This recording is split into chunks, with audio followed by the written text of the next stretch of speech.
Miss হবে না আপনার পছন্দের টিভি শো। দেখুন জি5 অ্যাপে একদম ফ্রি। এটাই উপায়, আমাকে এই প্লাস্টিকটা ছিঁড়ে এখান থেকে গলে গিয়ে ওইদিকে পড়তে হবে। কিন্তু আমি নেমে তো যাব, অত উঁচুতে আমি প্লাস্টিকটা ছিঁড়বো কি করে? আমি তো হাতও পাবো না, কি করবো আমি?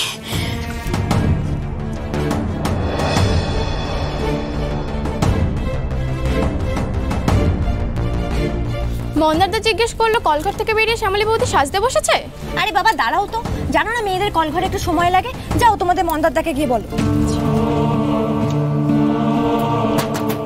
ও দিদি, তোমার হলো?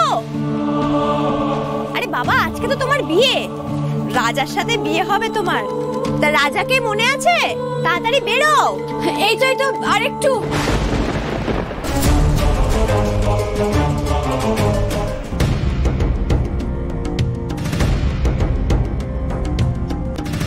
মুক্তি, আমার মুক্তি। আমি পেরেছি মাহেশ্বর, আমি পেরেছি। ওই মন্দার আমাকে আর ধরতে পারবে না। মন্দারের হাত থেকে আমার মুক্তি হয়ে গেছে।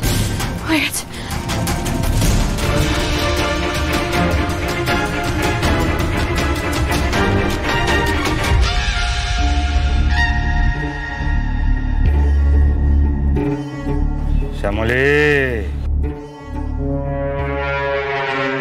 টুকি,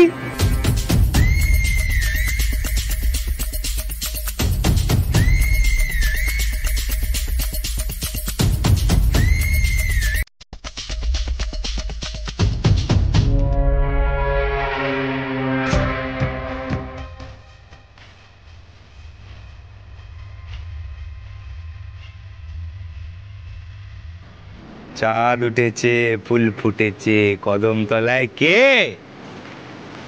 শ্যামলীর ওপর মন্দার চৌধুরী নজর রেখেছে।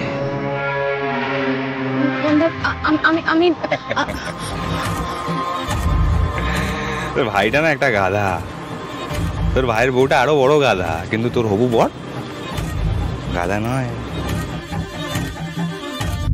তুই তো আর একটু হলি দুনিয়া ছেড়েই পালাচ্ছিলিস, আর কলঘর থেকে পালাবি না তা কি কখনো হয়? ভাবছিস আমি কি করে জানতে পারলাম, তাই তো? কি বলতো শ্যামলী, 4টে বছর না আমি দীপক সোরেনের হাত থেকে পালিয়ে বেরিয়েছি, তাই কে কখন কিভাবে পালাতে পারে আমি জানি। দেখ মন্দার, আমাকে যেতে দে। কোথায় যাবি? কেন পালাচ্ছিস শ্যামলী? আমি তো তোকে ভালোবাসি নাকি? চল গালুত্রা করে নি, তোর বিয়েটা হয়ে যাবে, তারপর তুই আমার হয়ে যাবে, তাই না?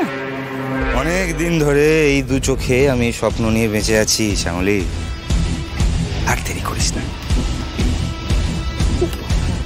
চল আয়। মন্দার ছাড়, মন্দার ছাড়।